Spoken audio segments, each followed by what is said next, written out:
Good evening, everybody, from the backyard at Constant Street. Good Wednesday evening. Salutations. I thought I would speak this evening a few minutes about when Ted Turner back 20 something years ago or so, he said Christianity is for losers, and how the Christians, along with myself, were greatly offended by that. And I mean, man, Christians came out of the woodwork against him. How dare he? Here he was, a media mogul, a billionaire, and had all this money, and then he's going to look down on Christians and say Christianity is for losers. And here he was friends with Billy Graham and the great. He was well acquainted with the great preachers of his time, and he just kind of threw everybody under the bus. And nobody, even back then when he said that, I didn't really delve into it too much. But it's if you read about his boyhood, the reason he said that was that his sister, that was 3 years younger than him, she was 12, and she got lupus, and she was in great horrible pain for 3 years before she died. And he talked about that, how he begged and begged and begged God. He set aside an hour a day, every day, he said, and he would beg God for an hour every day to please not let his sister be in such pain. And none of it worked. So when she died, I think she died when she was 15, and he just divorced himself from religion and Christianity and all that. And to him, it just never held much relevance to it after that. So I thought about that in the context of I'm at a place now where I have to guard myself and watch myself, if I'm being honest, because from the time I was 39 until I was about 60, being that I was a former pastor, evangelist, even as a young teenage guy, I've always been around preachers, churches, apostolic, Pentecostal. I felt like I needed to be very respectful of that religion. And I needed to almost, when I would talk to family, I was very conscious to not say anything in a way that could be misconstrued as being unsympathetic or uncaring or unloving. And but then something started to happen to me over the last maybe over the last 3 or 4 years, where I started to look at Christianity in a different light. And yeah, I guess in reality I could be, maybe I'd be the first to admit that I've harbored some bitterness toward it, because I've seen things in it.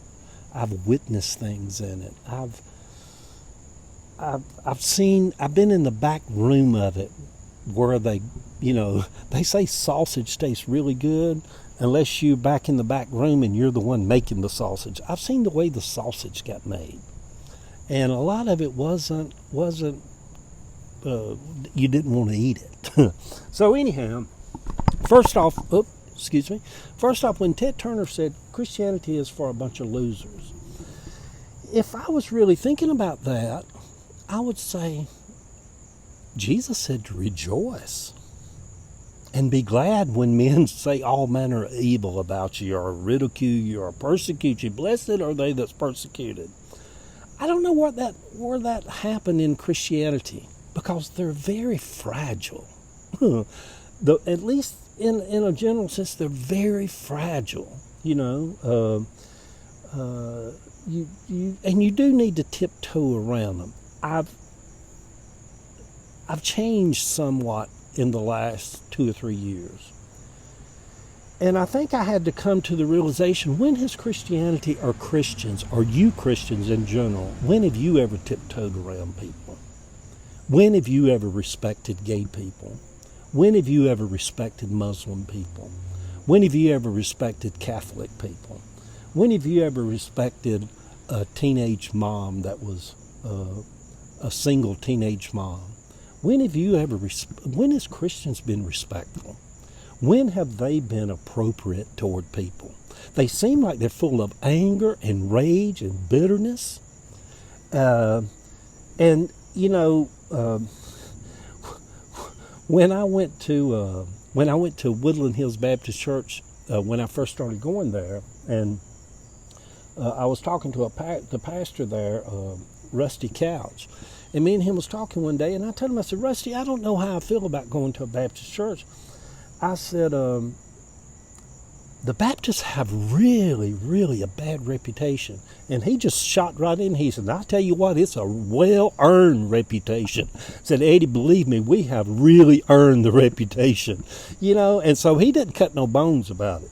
Because, I mean, even he told me, he said, just the sign out front, if we take the word Baptist off of it and just say Woodland Hills Church, we would have more people that would stop by or would come and visit.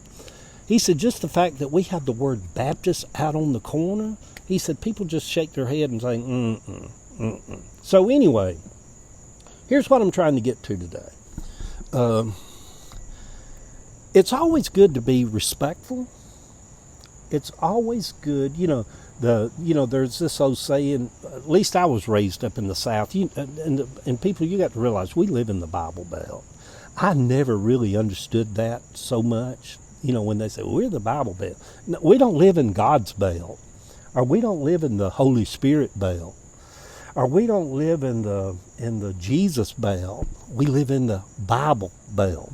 And there's so many Bible police and Jesus police around, and so anyhow, I never really understood the deep meaning of the Bible Belt until I drove from Atlanta I drove out through the West and Midwest and Montana and California and Idaho and Nebraska and all like that. And you literally would drive hundreds and hundreds of miles and never see a church.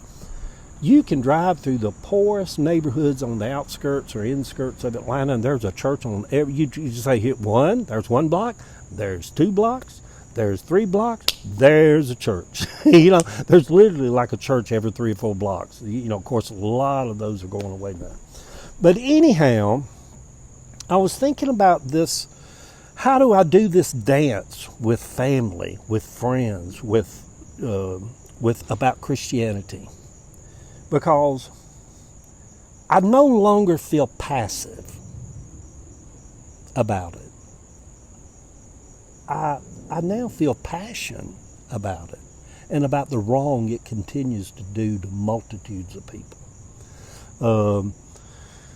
The whole idea of I went to see a play a few nights ago, and it was a one-man play, and it was a young man, and basically he just stood on stage and told the story of being raised up in a small town in South Georgia, and his mom and dad, while he was in high school, found out he was kissing a boy, liked a boy. They found out he was gay.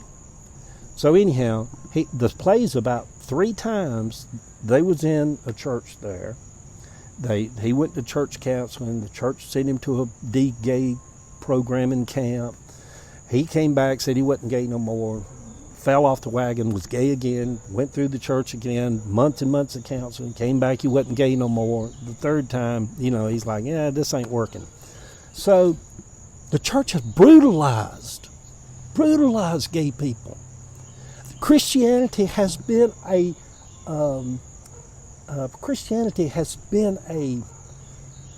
weight drowning people in their wretched doctrines of disassociation from God for gay people.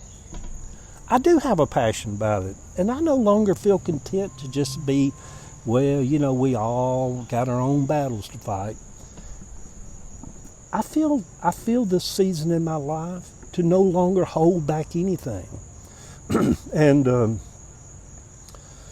my 10 minutes is up. I'm going to stop this. But For instance, like yesterday I posted on there, COVID works better than Jesus. There would people see that and be like, oh my God, that's so blasphemous. That's so disrespectful of Jesus. No, it's the truth. You can pray to Jesus all you want to for you not to get COVID, or you can go down to the CVS and get a COVID shot, and I'm telling you, the vaccine will work better than Jesus. And if you don't know that, you're beyond the ignorant space of a place where you could be reached. So anyway, passion. So anyway, I'm doing this dance now in this season of my life, around and through former places that I had walked. You know, I thought about this today too. I was looking at a picture of Sister Dora Cantrell, and some of you people that listen to this, although you're not my friends, people go on and listen.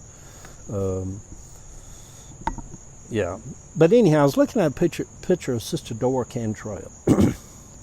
Most people wouldn't know her. She went to my church for years. And I thought, I don't no longer know Christians like Sister Dora Cantrell. I have legitimate reasons why I was such a strong, devout Christian. And it wasn't the Bible. It was the people that I knew that had such a love of God about them. That had such a humbleness and earthliness and a love of God about them. I don't know who these people are nowadays. That's on here having meltdowns in the parking lot at Walmart's about being asked to put a mask. Who are these Christians? I don't know this. So anyhow, here's what I'll end up with. To thine own self be true. I've told that to other people a lot of times. To my own self, if I'm being true, I don't feel no longer passive to just kind of be not disrespectful, go along. Let people rant and rave and say all the crazy stuff they want, but don't you say nothing about Jesus. Don't you say nothing about Christianity. Oh, they'll get offended. I can't do that no more. I was sitting talking to someone about a month or so ago, and they asked me, they're like, well, Eddie, you don't believe in hell? And I said, not only do I not believe in it, it is a bunch of foolishness. And no matter how much you quote scripture and how much you believe in it, it still doesn't stop the fact that it's a bunch of foolishness.